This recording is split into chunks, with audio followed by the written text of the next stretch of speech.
शेख मोहतरम, बहुत सारे लोग हमास को जो जो मॉडल है वो यहाँ पर मुसलमानों में राइज है बहुत सारी जगह बताएंगे तो कहते हैं कि ये सिर्फ अफवाह है और धोखा है। आप हालांकि मैं आपकी बहुत सारी तहरीरें पढ़ा हूँ अल्हम्दुलिल्लाह, तभी क्या है ईरान की हकीकत और हमास की हकीकत मालूम है शेख। तो इसके बारे में थोड़ा तफसीली वजाहत कर दे के सुन्नियों में ये इनको कैसा पहचाना जाए कि ये छुपे हुए राफजी और इस्लाम के दुश्मन है, इनको कैसा पहचाना जाए? देखिए, हर आदमी जो है अपने कौलो अमल से पहचाना जाता है। उसके दिल में क्या है वो अलग बात है। अब डॉक्टर इसरार को हम कैसे जानते हैं? उनकी बातों से हम जानते हैं, ठीक है? तो इंसान को पहचाना जाता है उसके कौलो अमल से।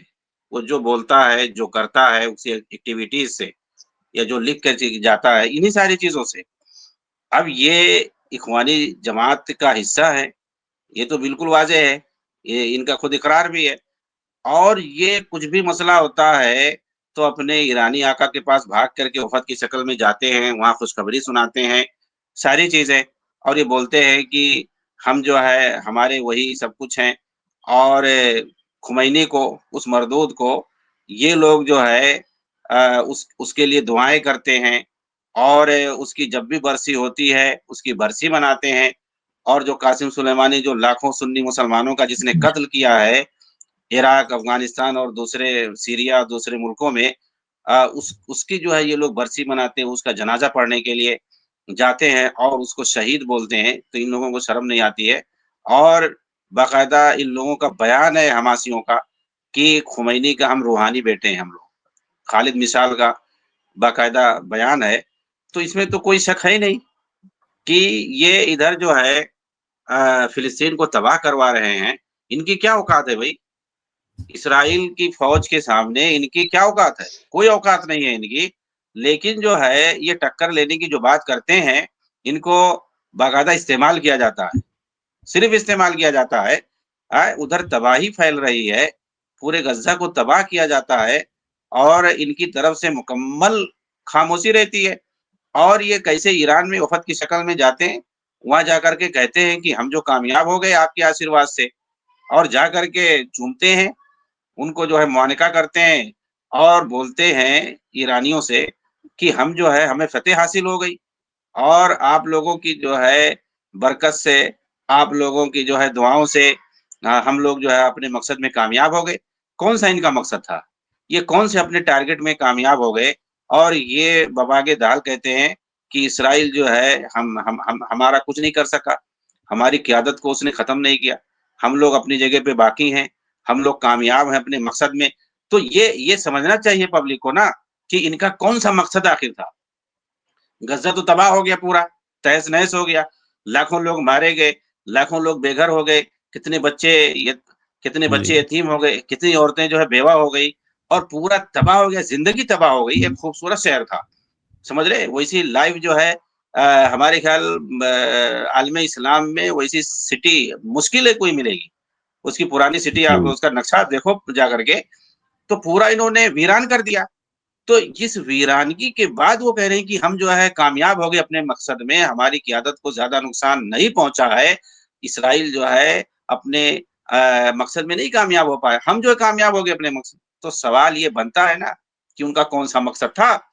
ईरान के साथ उनका वो कौन-सा खुफिया एजेंडा था कि वहाँ जाकर के कहते हैं कि हम कामयाब हो गए?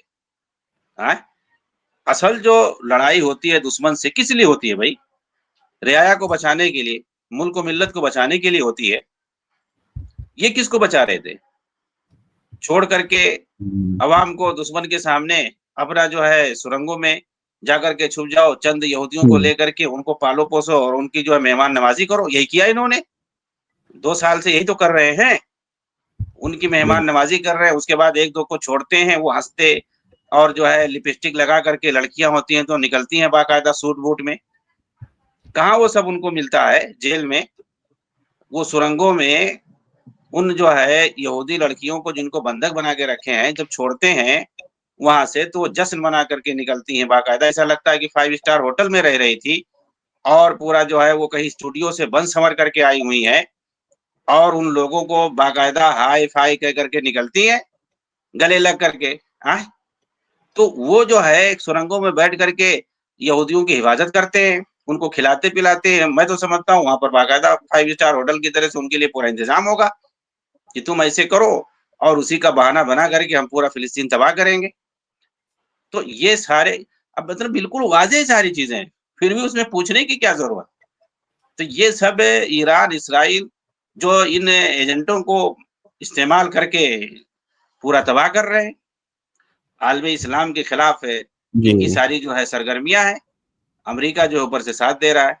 अमेरिका, इसराइल, ईरान, ये तीनों जो है, एक किताब है, एक अमेरिकी कातिब ही ने उसको लिखा है, द ट्रीचरस लाइन्स। ये किताब इंग्लिश में है, इसको जा करके पढ़ो तो हकीकत समझ में आएगा। ईरान, अमेरिका और इसराइल का आलमी इस्लाम और बिलखुसूस अरब दुनिया के खिलाफ क्या साजिश है, कैसे-कैसे ये किन-किन तंजीमों को इस्तेमाल करते हैं और कैसे-कैसे ये अपने एजेंडे लागू करते हैं और कैसे-कैसे ये तबाही और फितना बर्पा करते हैं। अमेरिका, इसराइल और ईरान मिल करके अपनी मलेशियाओं को और कैसे जो है कुछ तंजीमों को इस्तेमाल करके मुस्लिम मुल्कों की तबाही का सबब बनते हैं, हर तरह से। पढ़ो उसको जाकर के, द ट्रीचरस लाइन्स किताब का नाम है। त्रीता त्रीता बार्तर, ऐसा कुछ, त्रीता पारसी उस आदमी का नाम है। हाँ, वो असल जो है जापानी है, लेकिन अमेरिका में रहता है, अमेरिकी नेशनैलिटी उसको हासिल है। उसके अंदर सब कुछ उसने वाज़ेह करके लिख दिया है।